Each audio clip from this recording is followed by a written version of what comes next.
Hello, my name's Jon Sermon. As some of you are already aware, I have been frequently posting short videos for encouragement during this COVID pandemic.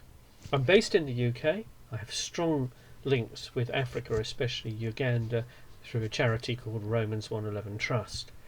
And my local church here also has strong links with India and Brazil, amongst others. And today we've had more news about the terrifying level of new infections and strain on the health services in India, as well as we've been hearing a lot of similar things from Brazil recently, and several of the African countries where the struggle to help people see the benefit of a vaccine, let alone getting it readily available, adds to the problems. How can we be encouraged against such a backdrop? It's easy enough in some ways for us in the UK to think, well, our vaccine programme is going so well and our levels are so low that maybe we're through the worst of it, but we need to think on a global scale as well. And I'm really concerned that we should all be doing what we can in terms of making our views known, and indeed praying for vaccine to reach every nation. And until the whole world's safe, in a sense, none of us are safe anyway. So for all that there are good reasons of sharing benefit and concern for others, there's also an element that actually all of us need everyone to get the protection of vaccination.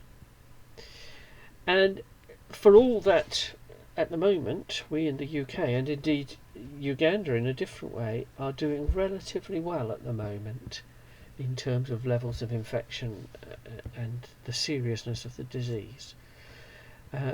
We had at our prayer meeting today, we had the whole thing brought close to home by the fact that our local primary school that the church has strong contacts with, they have had some recent positive tests amongst staff and children.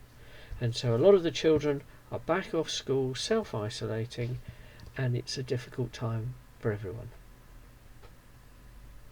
This doesn't sound like encouragement, but what I'd like to say to you is that yes, it's true, we are still going through very difficult times, and some countries like India and Brazil in particular, as we said, are going through it really, really badly at the moment. My encouragement is this, that even though that is true, there is a sense in which if we choose to place our trust in God, our Creator, who is above everything, we can sense being carried through the difficulties. And we can find, even in the appalling situations we sometimes find ourselves, that there is a presence of God through Jesus Christ making things better. Now, I'm not suggesting everything is transformed, and it's not as if Christians don't get troubles like everyone else. Of course we do. Many of us have had bereavements during the various lockdowns and been unable to conduct funerals the way we would want. Indeed, I've got 2 church members' funerals coming up in the coming week, and they're still limited to a maximum attendance of 30. And how can we mark someone appropriately in these circumstances? But what I am saying is that whilst all of that is still true, we really can know a peace beyond human understanding, because that's what Jesus gives. And I'd encourage you, seek out how to get to know Jesus. Seek a church that can help you. Go on an Alpha course or a similar introduction to Christianity. Talk to your friends who you know are Christians and find out what it is that enables us to come to know God through Jesus Christ. And it can make such a difference. God bless you.